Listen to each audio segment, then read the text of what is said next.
Hi everyone, welcome back to our channel. ఈరోజు ఈ వీడియోలో super tasty non veg recipe చూపించబోతున్నాను. ఇది విలేజ్ స్టైల్ మటన్ కర్రీ. చాలా బాగుంటుంది. ఈ స్టైల్లో చేసి టేస్ట్ చేయండి. ఎవ్రీ టైం ఇలాగే చేసుకోవాలనుకుంటారు. రైస్లోకైనా చపాతీలోకైనా పర్ఫెక్ట్గా సెట్ అవుతుంది. ఎక్కువ మసాలాలు యూస్ చేయకుండా బేసిక్ స్పైసెస్తో ఈ రెసిపీ చేశాను.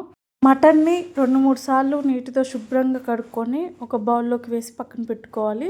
రెసిపీ చేయాలంటే ముందుగా మటన్ని మ్యారినేట్ చేసుకోవాలి. దాంట్లో ఒక 1/2 టేబుల్ స్పూన్ పసుపు, రుచికి తగినంతగా ఉప్పు, మీ స్పైస్ లెవెల్స్కి తగ్గట్టుగా కారం, అల్లం వెల్లుల్లి పేస్ట్ 3 టేబుల్ స్పూన్ల వరకు ఎండు కొబ్బరి పొడి వేసి మొత్తం కలిసేలా కలిపిన తర్వాత 10 నిమిషాలు మూత పెట్టి పక్కన పెట్టేసుకోండి. ఆ తర్వాత స్టవ్ మీద ఒక మందపాటి కడాయి పెట్టుకొని అందులో ఆయిల్ వేసి అది వేడయ్యాక సన్నగా కట్ చేసి పెట్టుకున్న ఉల్లిపాయ ముక్కలు వేసి నూనెలో పచ్చివాసన పోయి బ్రౌన్ కలర్ వచ్చేంత వరకు ఫ్రై చేసుకోవాలి. ఆ తర్వాత మ్యారినేట్ చేసుకున్న మటన్ కూడా వేసి ఒక 5 నిమిషాలు కలిపి మూత పెట్టి లో ఫ్లేమ్లో 10 నిమిషాలు ఉడికించుకుంటే ముక్క గట్టి పడుతుంది. ఇలా గట్టి పడిన తర్వాత వాటర్ వేసుకొని ఒక 30 నిమిషాల వరకు ఉడికించుకుంటే సాఫ్ట్గా ఉడికిపోతుంది మటన్.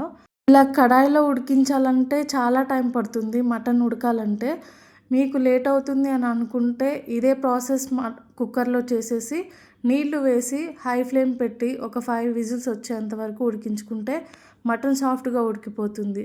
ఇలా ఆయిల్ అంతా పైకి తేలిన తర్వాత మటన్ మునిగేంత వరకు నీళ్లు వేసుకొని లో ఫ్లేమ్లో పెట్టి మీకు వీలైనంత ఒక 40 నిమిషాల వరకు మూత పెట్టి సిమ్లోనే ఉడికించుకోవాలి.